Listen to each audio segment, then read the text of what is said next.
Queridos hermanos y hermanas, en este tercer domingo de Cuaresma, la liturgia de la palabra nos presenta la imagen de Dios liberador de su pueblo, esclavo en Egipto, y un apremiante llamado de Jesús a la conversión.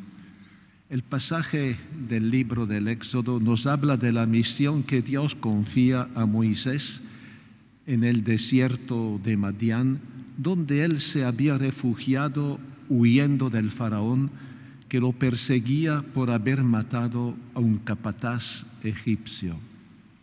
Mientras está pastando las ovejas de su suegro en las faldas del monte Horeb, Moisés se sorprende al ver una zarza que arde sin consumirse.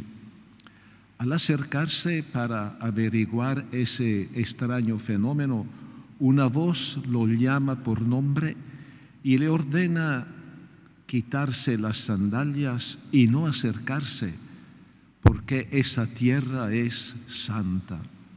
Esa voz es la voz de Dios, que se manifiesta en esa zarza ardiente, signo de una presencia que no desvanece y que inflama el corazón del ser humano.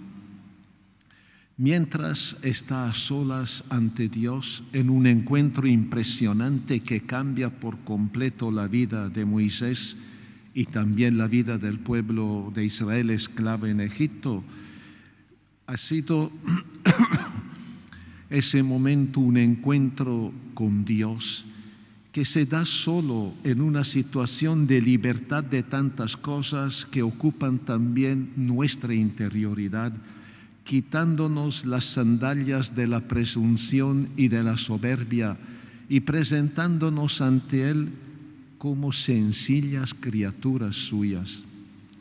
A continuación, Dios comparte con Moisés su preocupación por el estado de esclavitud en que vive su pueblo elegido. He visto la opresión de mi pueblo en Egipto, he oído su clamor, conozco sus sufrimientos, por eso he bajado para librarlo del poder de los egipcios. Ya en esta palabra, Dios da a conocer su manera de ser y de actuar. Ha visto la esclavitud del pueblo, ha oído sus gemidos y conoce. Un conocimiento, por tanto, que brota del hecho de haber vivido y compartido la situación de su pueblo cautivo. Dios no puede quedarse indiferente ante tanta injusticia y opresión. Por eso baja del cielo para librarlo. Aquí se manifiesta el rostro verdadero de nuestro Dios, el rostro de la libertad y de la justicia, que se pone al lado de los oprimidos y que interviene para liberarlos, prometiendo una tierra donde puedan vivir sin opresión y como hermanos. Luego Dios llama a Moisés para que colabore en esa misión. Ahora, ve, yo te envío al faraón para que saques de Egipto a mi pueblo. Moisés pone una gran objeción. Todavía no conoce el nombre de Dios, que es la expresión de su identidad. En la Biblia el nombre es expresión de la identidad de una persona, para que él pueda presentarse ante los israelitas. Dios responde a Moisés que ya es su profeta y amigo con un nombre que puede parecer misterioso. Yo soy el que soy. Este nombre significa que Dios se conoce y se hace conocer por su manera de actuar, de estar en medio de nosotros. Yo soy el Dios que está al lado de mi pueblo como dador de vida y como liberador. Así se manifiesta en ese momento. Y es significativo que Dios desde su primer encuentro con Moisés se manifieste como el que está metido en nuestra historia humana, que actúa en favor de los oprimidos y que restablece la justicia y devuelve la libertad. De hecho, Dios, representado por la nube que durante el día protege del sol abrasador y la columna de fuego que de noche alumbra el camino, encabezó la marcha de Moisés y de los israelitas por el desierto, y también los hizo pasar a pie el mar Rojo hacia la libertad de la tierra prometida. En los 40 años de travesía por el desierto, Dios enseñó a ese grupo de esclavos a organizarse como pueblo libre de la opresión, pero también de los ídolos paganos, y los preparó para estrechar la alianza con Él, el único y verdadero Dios. Y San Pablo, en la carta a los cristianos de Corinto, afirma que la experiencia del Éxodo fue como el bautismo del pueblo de Israel, y que todo esto aconteció simbólicamente por ejemplo nuestro. De hecho, también nosotros en nuestra vida pasamos por la experiencia del mal, cuando por nuestra debilidad caemos bajo la esclavitud del pecado. Pero Dios, así como escuchó el clamor de los israelitas, también escucha nuestros sinceros pedidos de auxilio y viene en nuestra ayuda. Lo único que Dios nos pide es que sepamos reconocer nuestros pecados y que estemos dispuestos a dejarnos corregir e iniciar un nuevo camino.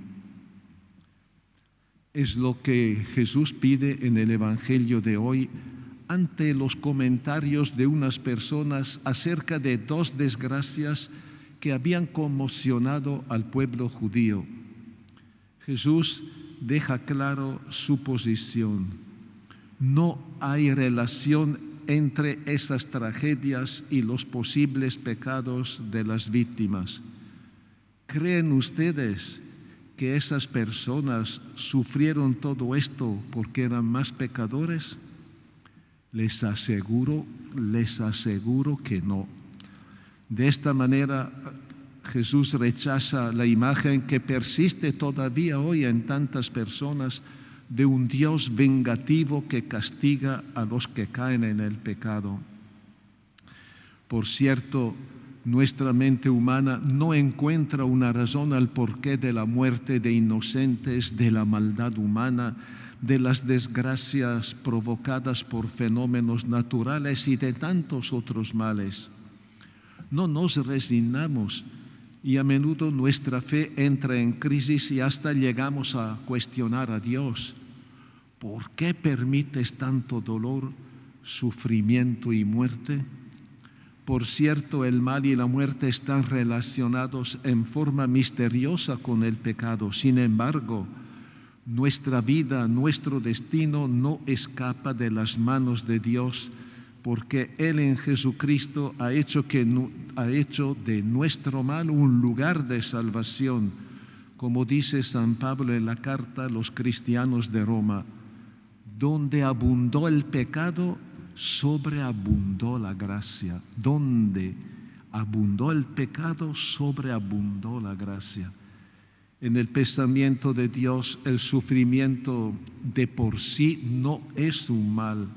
El mal es lo que mueve a la maldad, al odio, a la violencia y a la guerra, lo que causa el hambre, la migración y el sufrimiento de millones de personas, y todo lo que intencionalmente promueve la muerte del otro y la destrucción del medio ambiente. Ese es el mal.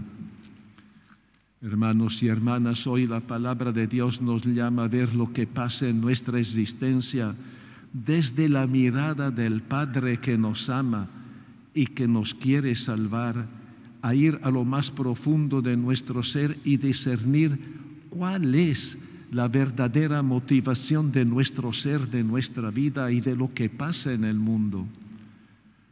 Nos dejamos llevar por la lógica del pecado y de la maldad, los apetitos desenfrenados, la codicia, la falta de respeto a la vida.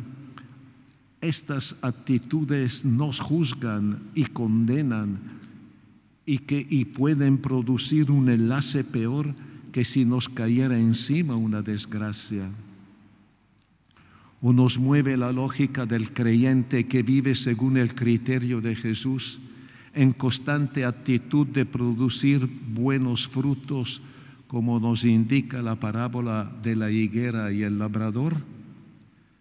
Cada uno de nosotros hemos recibido de Dios la capacidad de hacer el bien, de cultivar la justicia y la verdad y de mantener nuevas relaciones con los hermanos.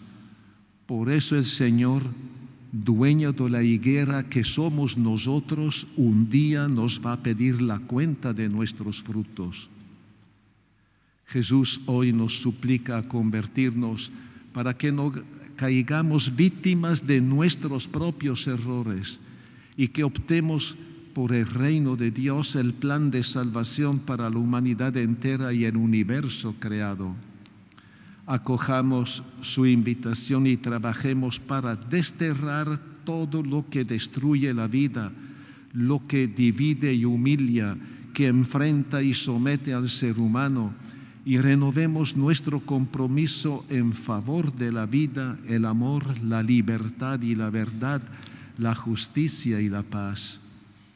Y en este camino de conversión, nuestra arquidiócesis adhiere de todo corazón a la iniciativa del Papa Francisco de consagrar Rusia y Ucrania al Inmaculado Corazón de María en una liturgia por la paz el 25 de marzo en la Basílica de San Pedro del Vaticano. Nosotros lo hacemos el mismo día aquí en nuestra catedral a horas 12 y les invito encarecidamente a unirse todos en oración para que cese esa calamidad, causa de tantos sufrimientos y muerte, sobre todo de personas inocentes. Amén.